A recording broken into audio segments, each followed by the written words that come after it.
নমস্কাৰ বন্ধুসকল, মই আপোনালোক সকলোকে আছামিজ বাস্তু চেনেললৈ স্বাগতম জনাইছো। বন্ধুসকল, মোৰ নাম গোবিন্দাস কৰ্ম, জেষ্ঠ বাস্তু এক্সপাৰ্ট নুমেৰলজিষ্ট। বন্ধুসকল, আপোনালোকৰ সুবিধাৰ্থে মই এই চেনেলটোত আপোনালোকৰ বিভিন্ন সমস্যাৰ সমাধানৰ উপায়সমূহৰ সম্পৰ্কে আলোচনা কৰি থাকোঁ। গতিকে যদিহে আপোনালোকৰ মোৰ চেনেলৰ ভিডিঅ'সমূহ চাই ভাল লাগে, অনুগ্ৰহ কৰি মোৰ চেনেলটো ছাবস্ক্ৰাইব কৰিব, ভিডিঅ'সমূহ লাইক কৰিব, কমেণ্ট কৰিব আৰু যিমান পাৰে শ্বেয়াৰ কৰিব। বন্ধুসকল, আজি মই আপোনালোকৰ লগত এটা বিশেষ মন্ত্ৰৰ সম্পৰ্কে আলোচনা কৰিবলৈ আগবাঢ়িছোঁ। কেতিয়াবা আমাৰ পৰিয়ালৰ কোনো সদস্যৰ বেয়া নজৰৰ চিকাৰ হোৱা দেখিবলৈ পোৱা যায়, বা কেতিয়াবা কোনো দুষ্ট তান্ত্ৰিকে আমাৰ পৰিয়ালৰ কোনো ব্যক্তিৰ ক্ষতি কৰিবৰ কাৰণে, হিংসা কৰি আমাক অন্যায় কৰিবৰ কাৰণে, ক্ষতি কৰিবৰ উদ্দেশ্যে কিছুমান কলা যাদুৰ সহায় লয়, যাৰ ফলত আমাৰ শৰীৰত মনত ইয়াৰ নিগেটিভ এফেক্ট পৰে।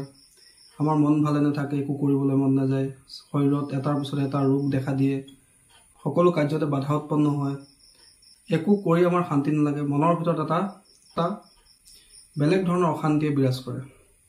বন্ধুসকল, যদি কোনো ব্যক্তি আপোনাৰ ঘৰৰ পৰিয়ালৰ কোনো ব্যক্তিৰ ওপৰত তন্ত্ৰক্ৰিয়া কৰে, ব্লেক মেজিক কৰে, কালা যাদু কৰে, বা কোনো বেয়া নজৰৰ চিকাৰ যদি আপোনাৰ ঘৰৰ পৰিয়ালৰ কোনো সদস্য হয়, তেন্তে তাক দূৰ কৰাৰ বিভিন্ন উপায় তন্ত্ৰশাস্ত্ৰত পোৱা যায়। সাধাৰণতে তন্ত্ৰশাস্ত্ৰৰ সৃষ্টি হৈছিল মানুহৰ সমস্যা সমাধানৰ কাৰণে, কিন্তু কিছুমান দুষ্ট প্ৰকৃতিৰ ব্যক্তিয়ে আপোনাক হিংসা কৰি আপোনাক ক্ষতি কৰিবৰ উদ্দেশ্যে এই তন্ত্ৰকে বেয়া ধৰণে ব্যৱহাৰ কৰে বা কুমন্ত্ৰৰ সহায় লয়। এই কুমন্ত্ৰ দূৰ কৰাৰ বিভিন্ন উপায় সম্পৰ্কে মই অলৰেডি আপোনালোকক জনাইছিলোঁ। আজি মই আপোনালোকক যিটো মন্ত্ৰ সম্পৰ্কে ক'বলৈ আগবাঢ়িছোঁ, সেইটো যেনেকৈ আমাৰ অসমীয়াত কৰতি পুথি আছে, জল কৰতি, ৰাম কৰতি, গু কৰতি, ঠিক তেনেকুৱা ধৰণৰ এটা মন্ত্ৰ। আৰু এই মন্ত্ৰটো মই নিজে ব্যৱহাৰ কৰোঁ, আৰু এই মন্ত্ৰটো অত্যন্ত শক্তিশালী মন্ত্ৰ। এইটো এটা হিন্দু মুছলিম মিশ্ৰিত পদ্ধতি গাৰোৱানী মন্ত্ৰ। ইয়াৰ প্ৰভাৱ অত্যন্ত শক্তিশালী। ইয়াক ব্যৱহাৰ কেনেকৈ কৰিব লাগে বন্ধুসকল? ইয়াক ব্যৱহাৰ কৰা প্ৰক্ৰিয়াটো একেবাৰে সহজ। আপোনালোকে কোনো একেখন নদীৰ পৰা 9 ঠাইৰ পৰা আপুনি পানী উঠাই আনিব। একেখন নদীৰ 9 ঠাইৰ পৰা পানী আপোনালোকে বটলতে হওক, টেকেলিতে হওক ভৰাই আনিব।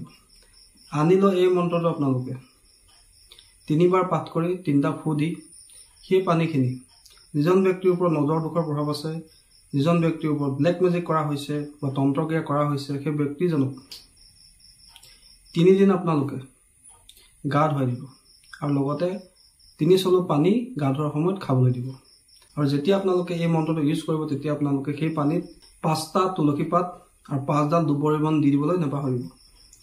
বন্ধুসকল, মন্ত্ৰটো হিন্দু মুছলিম মিশ্ৰিত পদ্ধতিৰ মন্ত্ৰ। মন্ত্ৰটো আপোনালোকক মই কৈ দিছোঁ। মন্ত্ৰটো হৈছে: আল্লাহ আল্লাহৰ বাণী, বীৰ হনুমানে আনি আছে মহাসাগৰৰ পানী, শ্ৰীৰাম কানাই বনাই আছিল কৰাত খানি, এই কৰাত খানি বনাই দিলে মহাদেৱৰ হাতে, মহাদেৱে পাইয়া কৰাত থৰ থৰাই কাপে, কৰাত কৰাত মহা কৰাত, আইতে কাটে যাইতে কাটে, বান কাটে তোনা কাটে, আচৰ কাটে দৃষ্টি কাটে, মিচিং কাটে নষ্ট কাটে, কুজ্ঞান কাটে, মোৰ হাতেৰ বান কাটিয়া খান খান কৰিলাম, আমুকেৰ 364 বান, অংগেৰ বান, তোনা এচিম দোৱা, আচৰ কুজ্ঞান কাটিয়া কৰিলাম খান খান, মূলগিৰি স্থানে আমুকে যে মাৰিছে বান, যাৰে যা তাৰ কাছে যা, যে মাৰি আছে বান, কুজ্ঞান তাৰে ধৰি আখা।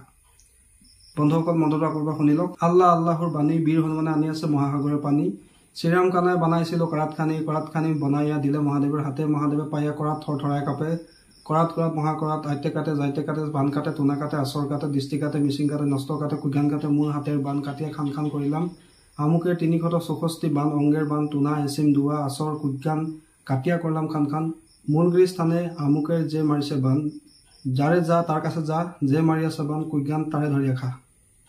বন্ধুসকল, এই মন্ত্ৰটো আপোনালোকে কোনোবা শনিবাৰৰ দিনা ভালকৈ মুখস্থ কৰি ল'ব। তাৰপিছত আপোনালোকে যাৰ ওপৰতে তন্ত্ৰক্ৰিয়া কৰা থাকে, নজৰ দুখ লাগি থাকে, সেই ব্যক্তিজনক হৈ আপোনালোকে একেখন নদীৰ পৰা 9 ঠাইৰ পৰা আপোনালোকে পানী উঠাই আনিব, বা 9টা ঘাটৰ পৰা পানী উঠাই আনিব। পানী উঠাই আনি সেই পানীত 5টা তুলসী পাত, 5ডাল দুবৰি বন দিবলৈ নাপাহৰিব। তাৰপিছতে এই মন্ত্ৰটো আপোনালোকে 3বাৰ পাঠ কৰিব, 3টা সেই পানীখিনিত ফু দিব। তাৰপিছত সেই পানীৰ সহায়ত যিজন ব্যক্তিৰ ওপৰত এই ধৰণৰ তন্ত্ৰক্ৰিয়া কৰা হৈছে বা যিজন ব্যক্তিৰ ওপৰত নজৰ দুখ লাগি আছে, সেই ব্যক্তিজনক 3 দিন গা ধুৱাব, আৰু লগতে 3 চলু পানী গা ধোৱাৰ সময়ত খাবলৈ দিব। বন্ধুসকল, এই মন্ত্ৰটো অত্যন্ত পৰীক্ষিত আৰু শক্তিশালী মন্ত্ৰ। আপোনালোকে ব্যৱহাৰ কৰি চাব, আৰু ব্যৱহাৰ কৰাৰ আগত অনুগ্ৰহ কৰি এবাৰ অনুমতি লৈ ল'ব, কিয়নো এইকেইটা গুৰুমুখী মন্ত্ৰ। মই নিজে এই মন্ত্ৰকেইটা ব্যৱহাৰ কৰোঁ যিসকল ব্যক্তিৰ এই ধৰণৰ সমস্যা হয় তেওঁলোকৰ সেই সমস্যা দূৰ কৰিবৰ কাৰণে। বন্ধুসকল, আশা কৰিছোঁ আজি আপোনালোকৰ এই কলা জাতৰ নজৰ দোষ দূৰ কৰিব পৰা এই শক্তিশালী মন্ত্ৰটোৰ সম্পৰ্কে জানি ভাল লাগিলে। যদি ভাল লাগিলে অনুগ্ৰহ কৰি ভিডিঅ'টো লাইক কৰি দিব, কমেণ্ট কৰিব আৰু মোৰ চেনেলটো ছাবস্ক্ৰাইব কৰিব। ধন্যবাদ।